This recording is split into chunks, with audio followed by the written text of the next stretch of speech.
There's trouble brewing in the quiet coastal village of Crail in Fife.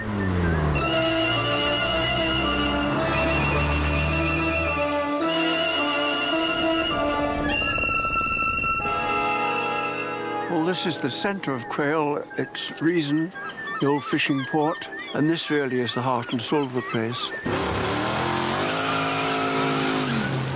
It doesn't really fit in with modern activity like the Crail thrash and dash.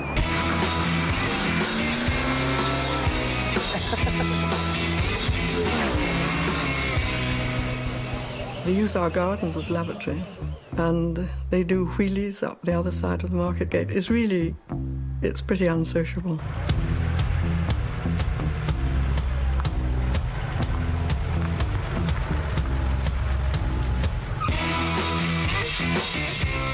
Every year, over 20,000 thrashers come from all over Scotland to burn rubber and enjoy the sights and sounds of the Crail thrash. People have retired to Crail because they think it's a nice, quiet place, and then along comes this.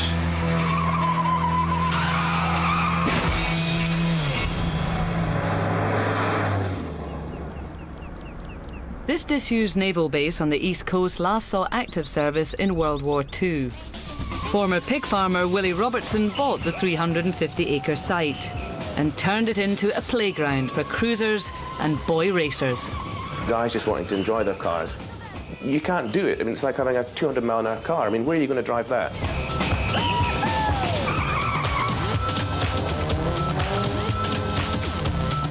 This is the only quarter-mile racetrack in Scotland. Racing in pairs, it's a souped-up shootout against the clock and each other. It's a battle of nerves and horsepower, a 12-second surge of pure adrenaline where first is first and second is nowhere. They want someplace to show it off. And rather than have them do it on the high street or go round and round town centres, with their modifications blaring and the systems going, it's better to provide somewhere where they can go and show what they've done to the cars off.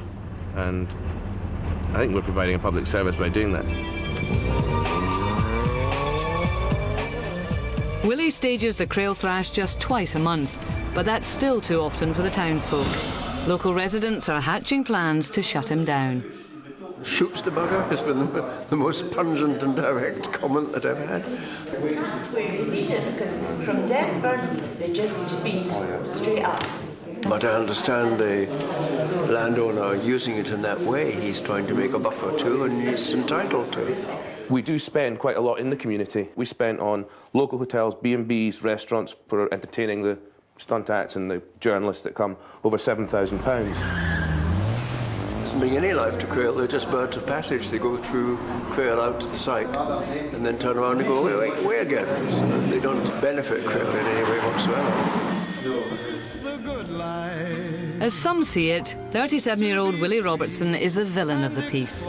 Willie used to be a pig farmer, but quit the business because it didn't bring home the bacon.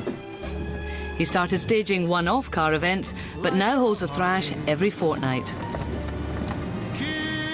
Willie's need for speed came from his father, David, who can still show the young'uns a thing or two, even in his 1949 Bentley.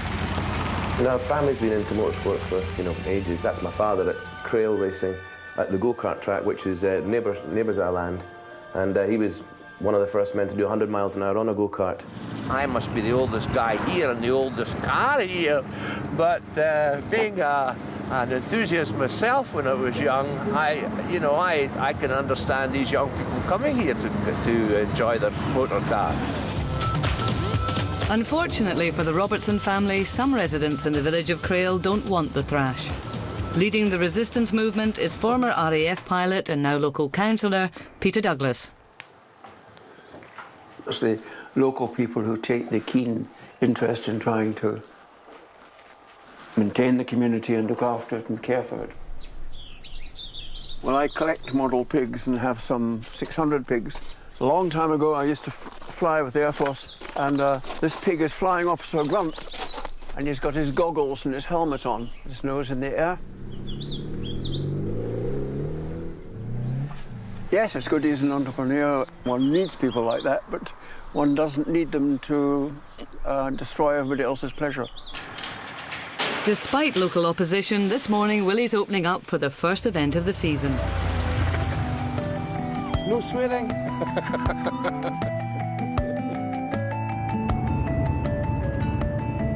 160 miles north, 17-year-old James Mackenzie is getting ready for his first ever thrash. I'd say I'm a boy racer, yeah. Not that I drive, but I'm boy racer passenger. Well, having a car probably does have an advantage in picking up women because, well, I'm not being sexist or anything, but the women in Inverness tend to use the boys for their cars. James and his buddies are the Inverness posse. 5 spunky lads on the lookout for some hot rod action, with or without a licence. And I'm not racing my car because I don't have a licence, because I got banned from driving. And my car's blew up. I had 15 penalty points and a £550 fine to pay. Just the usual. Jesus. He's going to take it through. James's mother is in no hurry to see him get his licence. My mum doesn't like the idea of going out in cars all night. She says she gets worried all the time, but about 4 years ago my cousin was killed in a car accident. He was driving home from work and another car collided with him and he was killed instantly in the scene of the accident. Mother's homemade lentil soup is the best.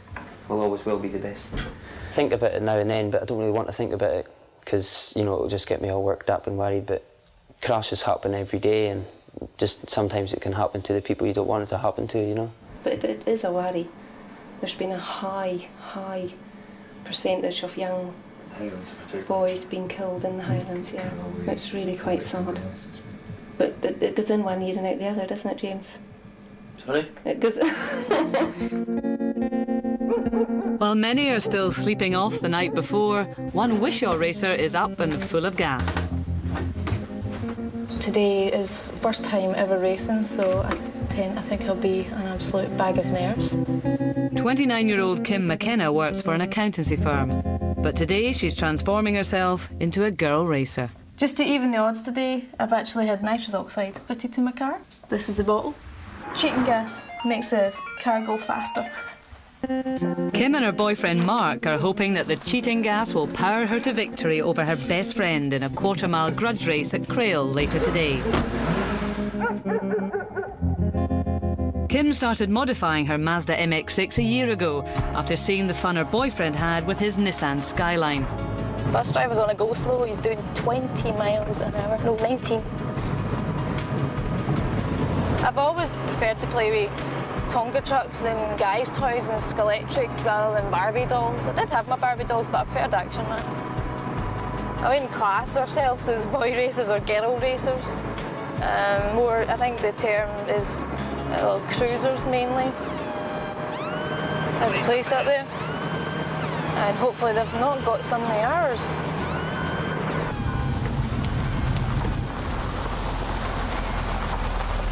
On the road to Crail, Kim meets up with her close friend, but arch rival, Ruth White.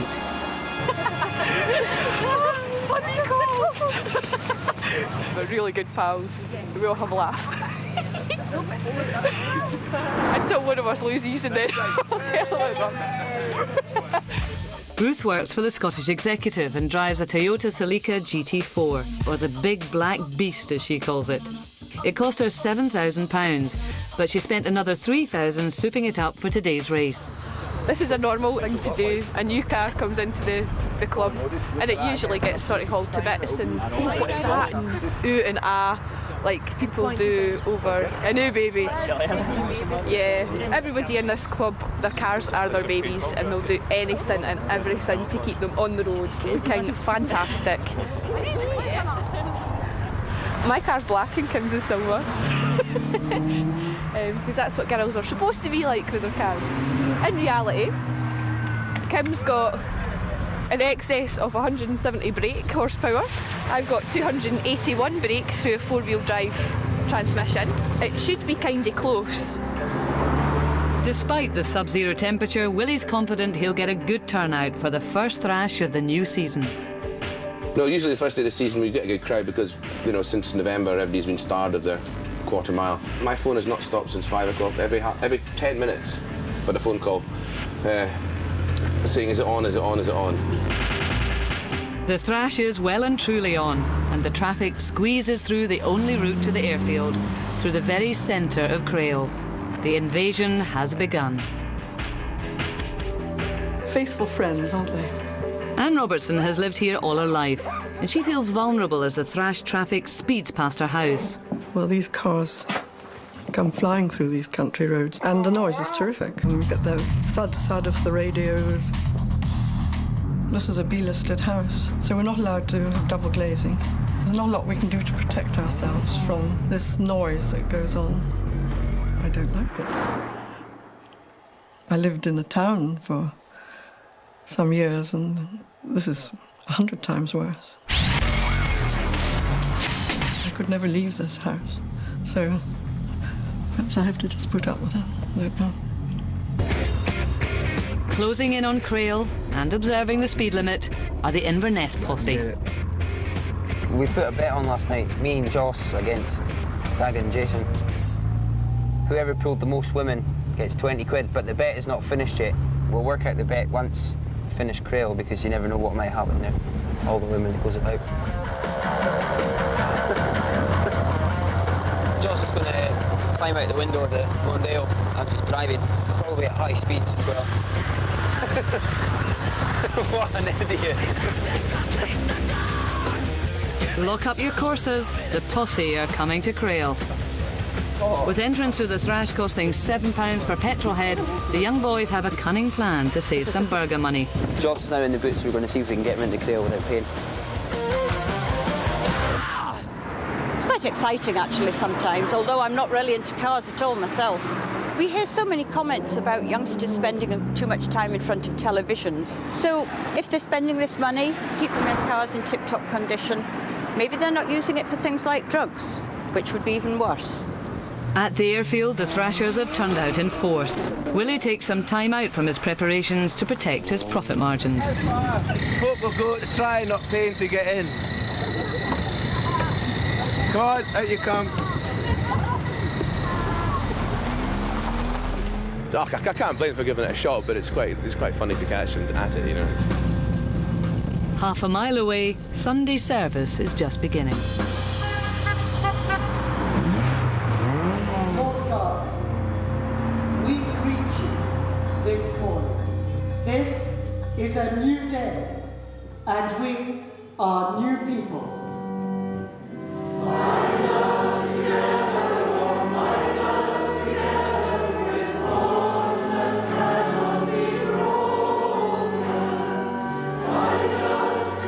So this is turning out to be a kind of big convoy, which is kind of mad.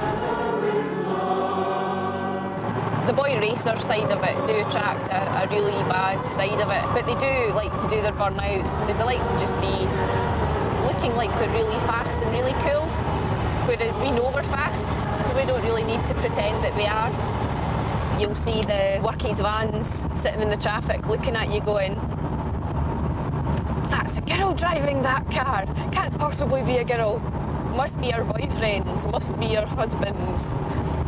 Nobody thinks that this car belongs to me." Following behind, Kim's thoughts are already turning to today's quarter-mile showdown. My car's the underdog. It's not as fast as the others. So if I actually do win, it would just be great, and that would be. But if I don't win, it's fine. Keep trying. Maybe race a car that I can beat. Up ahead is a chance for the girls to show each other who's the mummy. The bridge tolls here usually become a wee bit of a playground, unfortunately, for us, because it's like a practice quarter mile almost.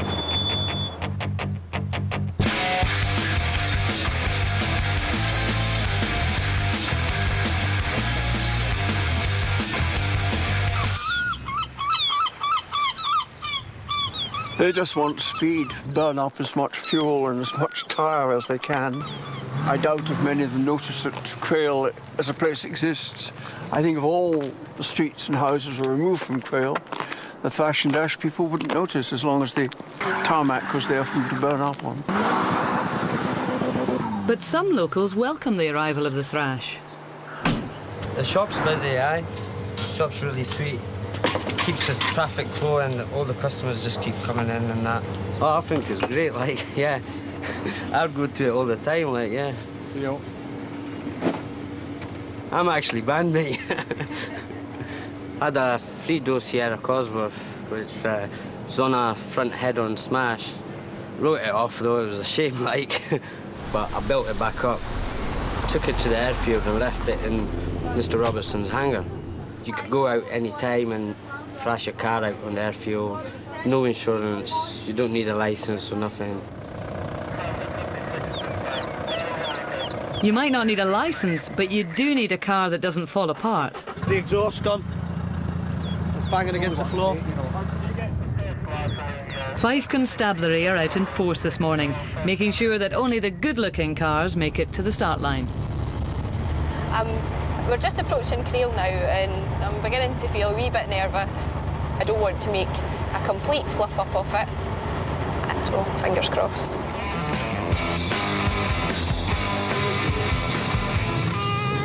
Out at the airfield, the thrash is about to begin. Willie takes a final time-out before the action starts. What are you doing? At the toilet? Willie's a great guy. He can be quite erratic. I think he'd be a good blonde. In fact, he'd be a good blonde woman, but he is a very nice guy.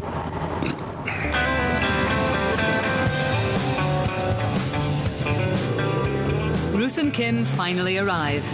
The countdown to the race begins. And that's Kim grinning in the car.